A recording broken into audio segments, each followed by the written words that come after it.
In the early 90s, there was a little block of heaven that was broadcast at televisions across the nation nearly every single day. The Disney Afternoon. A full 2 hours of glorious Disney cartoons that every kid would gather around the television to catch. Tailspin, Chip and Dale, DuckTales, and Gummy Bears were the original lineup that started it all. But of these four titans, one lasted but yet one season, leaving a blank in the otherwise rock-solid broadcast. The Disney Afternoon was in trouble. And we know where this is headed. Enter in Darkwing Duck to fill out the perfect roster of cartoons, and Darkwing Duck fit perfectly. The sense of adventure, the comedy, the action, this show had it all, and truth be told, was my personal favorite of the lineup. Except maybe DuckTales. I did love DuckTales, but let's save that for another day. Darkwing Duck was unique. It was a superhero show that was a parody of several comic book heroes of years past, including Batman, the Sandman, the Green Hornet, and most notably, the Shadow.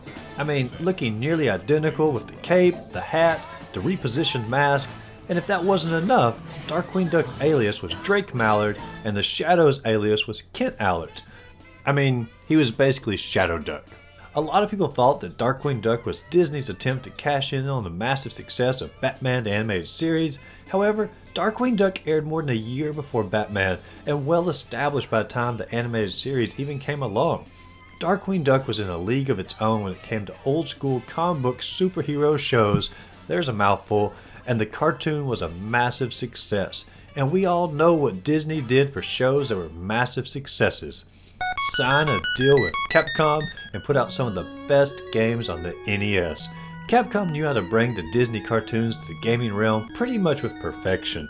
Every Capcom Disney entry was an instant classic.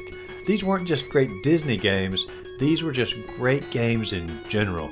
So in 1991, Disney and Capcom released Darkwing Duck, the video game.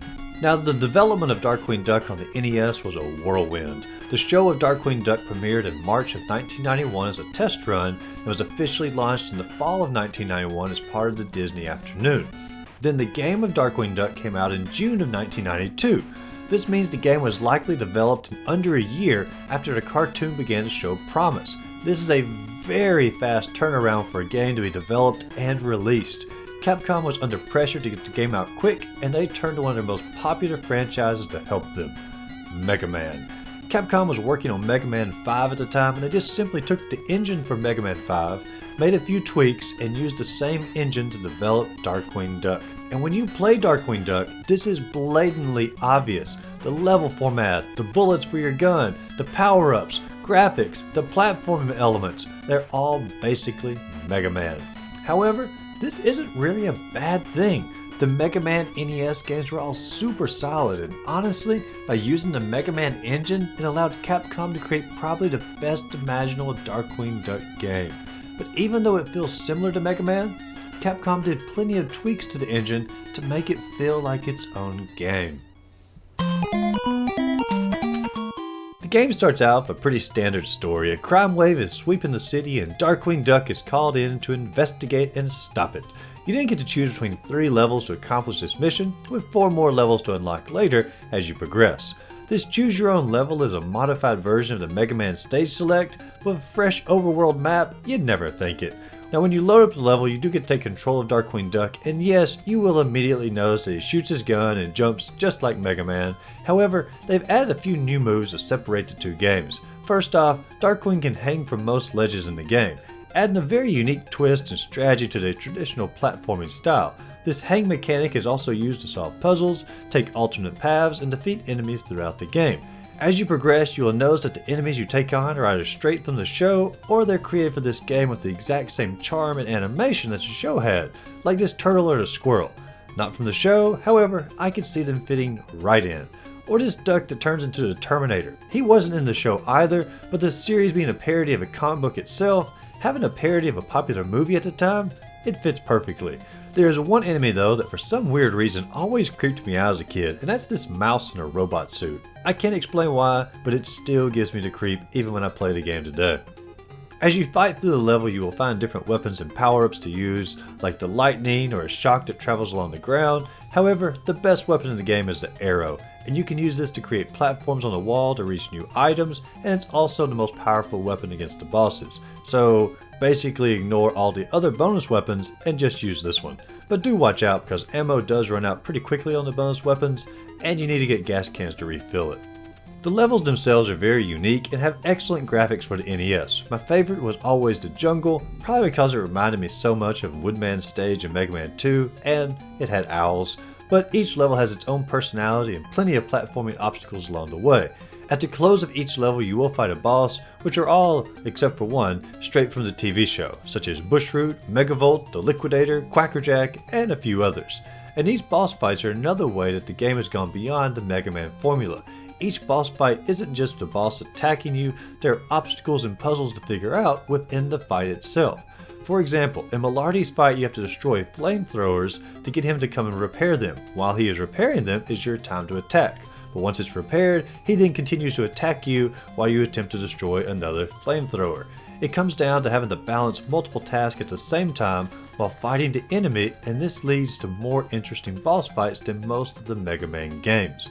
Once you fight through all the bosses, you then have to battle Steelbeak, and even this battle involves platforming, timing, and strategy. The boss fights in this game, they're all just fantastic. Capcom also went above and beyond on the soundtrack as well. Oftentimes when games are an adaptation of a movie or a TV show, the developers just do an 8-bit chiptune of the main theme. With Darkwing Duck, it goes far beyond that. Yes, the theme is there for the title and important scenes, however, each level has some of the most catchy music on the NES. Capcom always did a fantastic job with music for their games, and Darkwing Duck is no exception to that rule. Overall, even though Capcom used the Mega Man engine for this game, and the gameplay for the vast majority of the game feels straight out of Mega Man, Darkwing Duck has enough added elements to the formula to truly make this game not only its own, but also timeless. This is one of my favorite games on the NES, and I have so many amazing memories to go along with that. This is actually the games I got when I turned 7, and I still have it even to this day. Capcom did make a Game Boy adaptation of the game, and it's surprising how close this version is to the NES version. Just, black and white.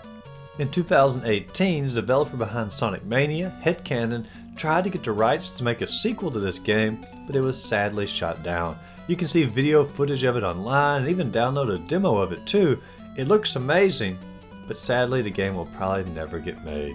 But even if Capcom and Disney never decide to continue with the series, we will always have at least the NES version and will continue to keep the memory of Darkwing Duck alive. But if you enjoyed this video, be sure to like and subscribe to the channel and check out some of my other retro videos on the channel as well. But as always, go out there, find a great game to play, just simply have a great rest of the day.